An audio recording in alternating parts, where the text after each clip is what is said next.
नमः शिवाय। भगवान श्री कपिल देव ने माता देवहूति को भगवत प्राप्ति के लिए ज्ञानोपदेश दिया है।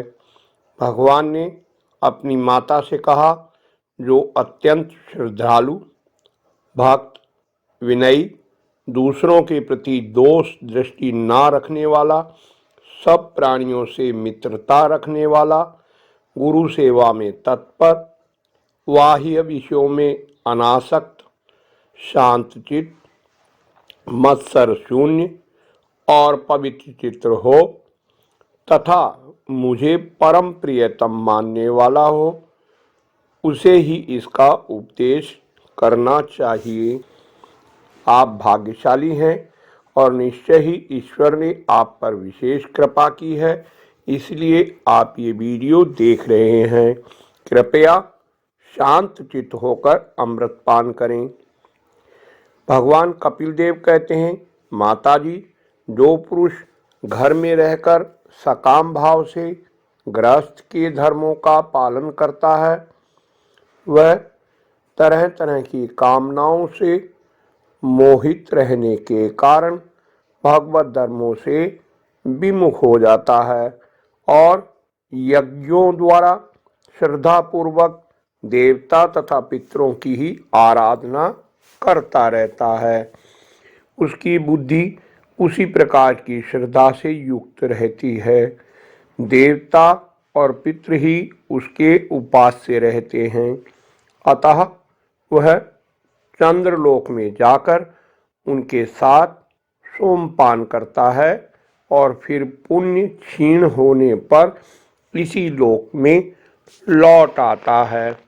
जिस समय प्रलय काल में शेषशायी भगवान शेषशय्या पर शयन करते हैं, उस समय सकाम गृहस्थ आश्रमियों को प्राप्त होने वाले ये सब लोग भी लीन हो जाते हैं।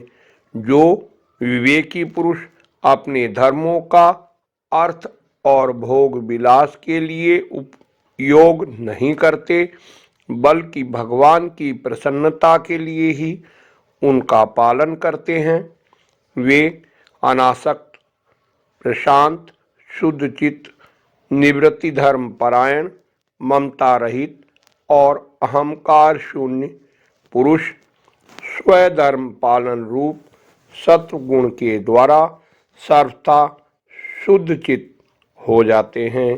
वे अंत में सूर्य मार्ग यानी अर्ची मार्ग या देवयान के द्वारा सर्वव्यापी पूर्ण पुरुष श्री हरि को ही प्राप्त होते हैं। जो कार्य कारण रूप जगत के नियंता, संसार के उपादान कारण और उसकी उत्पत्ति, पालन एवं संहार करने वाले हैं।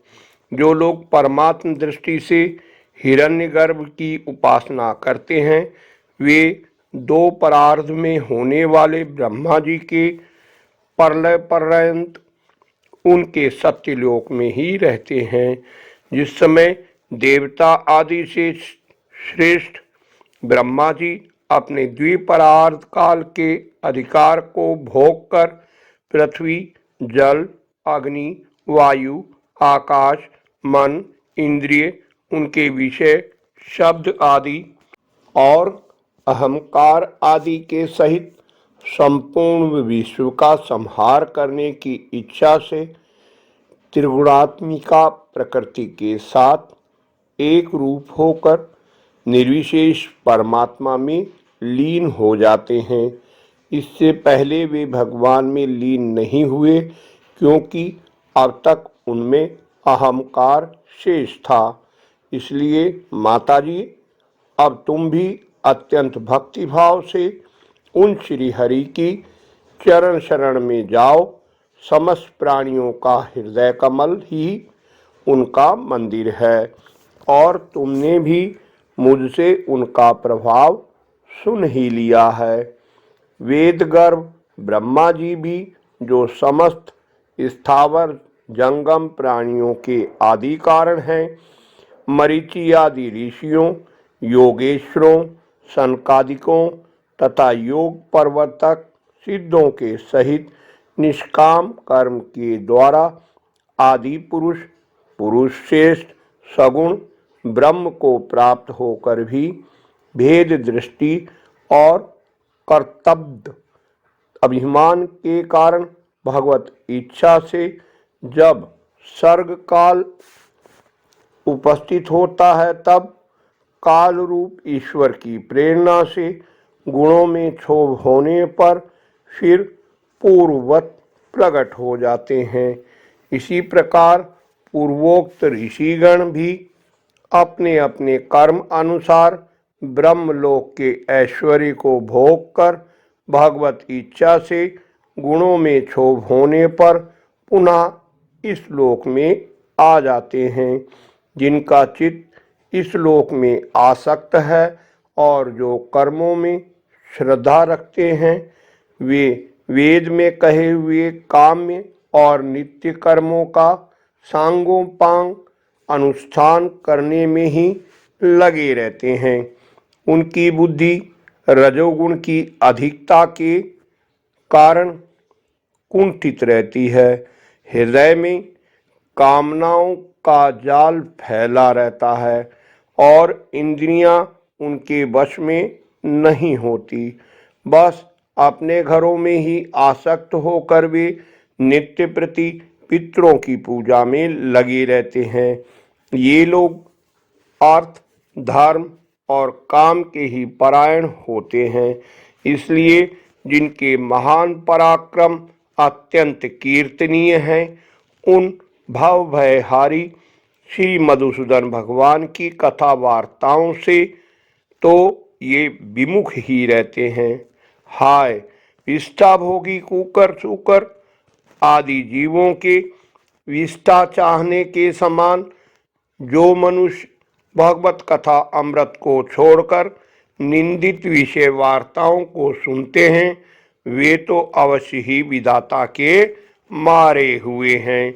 उनका बड़ा ही मंद भाग्य है। गर्भाधान से लेकर अंत्येष्टि तक सब संस्कारों को विधि पूर्वक करने वाले ये सकाम कर्मी सूर्य से दक्षिण ओर के पितृयान या धूम मार्ग से पितृश्वर अरिमा के लोक में जाते हैं और फिर अपनी संतति के वंश में उत्पन्न होते हैं।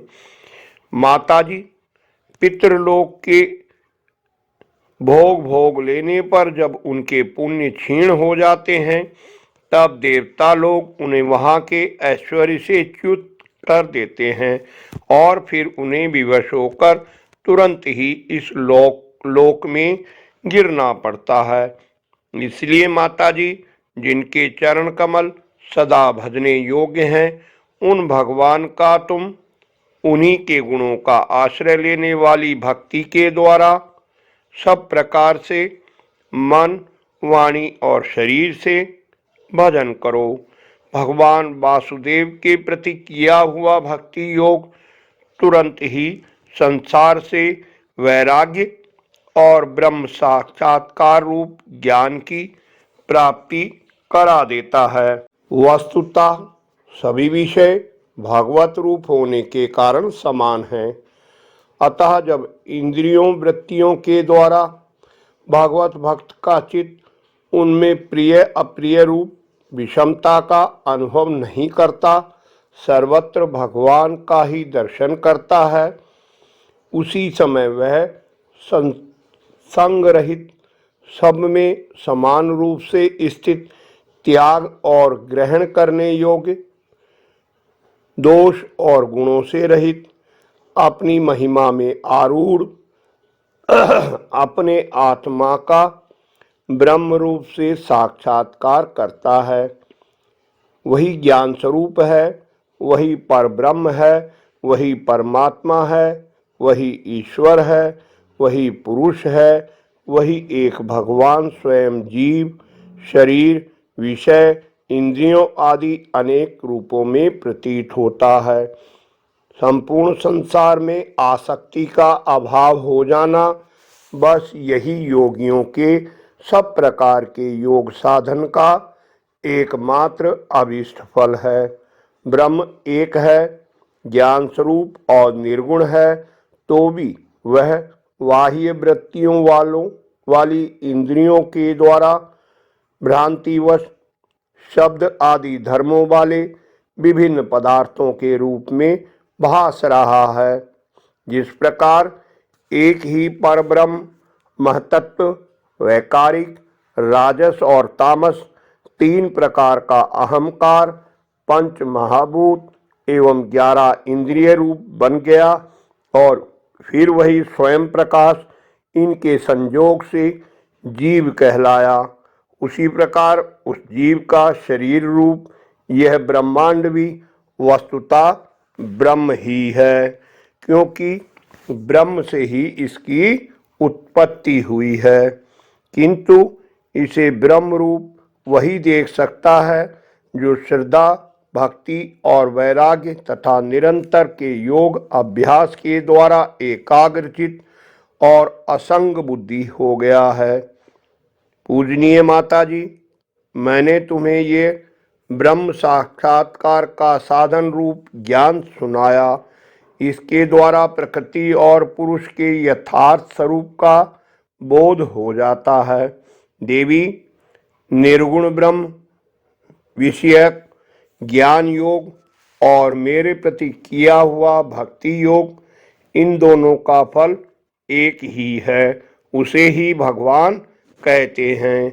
जिस प्रकार रूप, रस एवं गंध आदि अनेक गुणों का आश्रयभूत एक ही पदार्थ भिन्न भिन्न इंद्रियों द्वारा विभिन्न रूप से अनुभूत होता है, वैसे ही शास्त्र के विभिन्न मार्गों द्वारा एक ही भगवान की अनेक प्रकार से अनुभूति होती है। नाना प्रकार के कर्मकलाप, यज्ञ, दान, तप, वेद अध्ययन, वेद विचार यानी मीमांसा, मन और इंद्रियों के संयम, कर्मों के त्याग, विविध अंगों वाले योग, भक्ति योग, निवृत्ति और प्रवृत्ति रूप सकाम और निष्काम दोनों प्रकार के धर्म, आत्म तत्व के ज्ञान और दृढ़ वैराग्य, इन सभी साधनों से सगुण निर्गुण रूप स्वयं प्रकाश भगवान को ही प्राप्त किया जाता है।